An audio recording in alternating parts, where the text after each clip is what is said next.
I love mushrooms and I love kale, and sometimes it's really hard to decide what I want to make, and that's why this roasted portobello mushroom with kale recipe is perfect. The decision's already made. You can have both, and it's so delicious.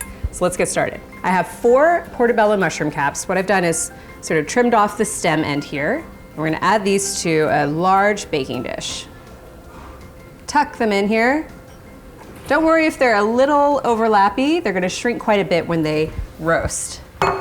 Dress them with a very light marinade, and they're gonna hang out for about 30 minutes so that the flavor will go all the way through them. So for the marinade, start with a 1/4 cup of apple cider vinegar. I've got 1 tablespoon honey here.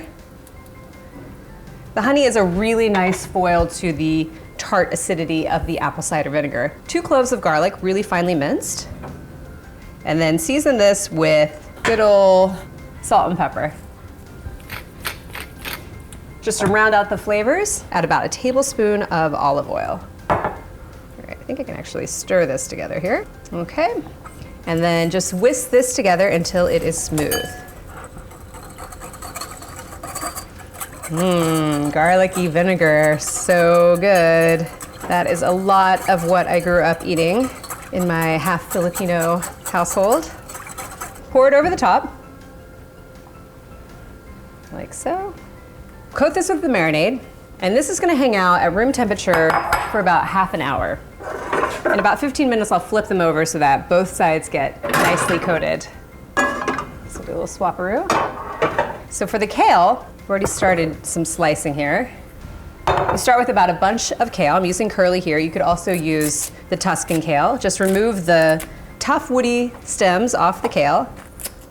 Pretty easy just to do that with your hands. You can also use a knife if you want. I love the combination of kale and mushrooms. It's such a nice, earthy, minerally flavor. Texture's great too.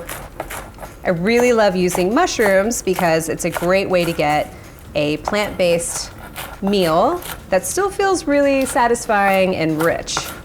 So the portobello mushrooms, interestingly enough, are just the larger versions of cremini. Really, really great source of fiber. So that's gonna help you feel full, longer, perfectly satisfied.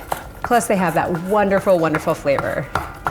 Finish up with this last bit. We're shooting for about 6 cups of sliced kale. Now, if you didn't want to use kale here, you could also use Swiss chard, you could use spinach, you could use collard greens. Actually, collard greens would be really nice. So add this to the bowl. All right, ready to go. Saute this on medium. To that, add about a tablespoon olive oil. Give this a good swirl. To that, add 2 cloves of garlic, just thinly sliced. And I have half of a red onion, also thinly sliced. To add a pinch of salt and a pinch of red pepper flakes. So sometimes it's nice to mix it up, use a red onion. I usually use yellow onions. I find the red onions to be just a little bit more mild, lends a certain sort of flavor. So cook this just until the onions start to become tender. Nice thing about the red onion is that you can kind of see when it's gone tender because the color fades and becomes a little bit more pale. So I can see that's happening now. Let's add our kale. 1 cup.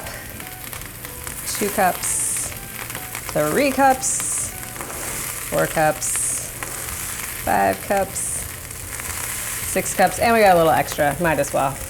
Can save it for later. I'm gonna hit this with a big pinch of salt. Give it a little turn here. I'm also gonna add just a touch more olive oil. This will help tenderize the kale a little bit faster. All right. So cook this covered, so it kind of steam sautés, and cook until the kale is bright green and just tender, about 4 minutes. All right, it's been about 4 minutes. Let's check on the kale here. Ooh, looking good. If you notice that your pan is a little dry, you can also add just a little bit of water, about 1/4 cup or so, to help it steam along. This looks great.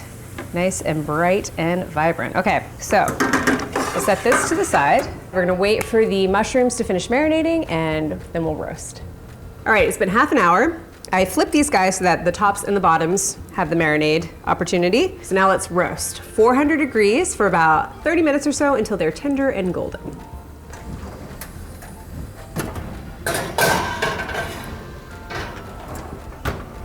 It's been about half an hour. Let's check on these guys. Ooh, looking good.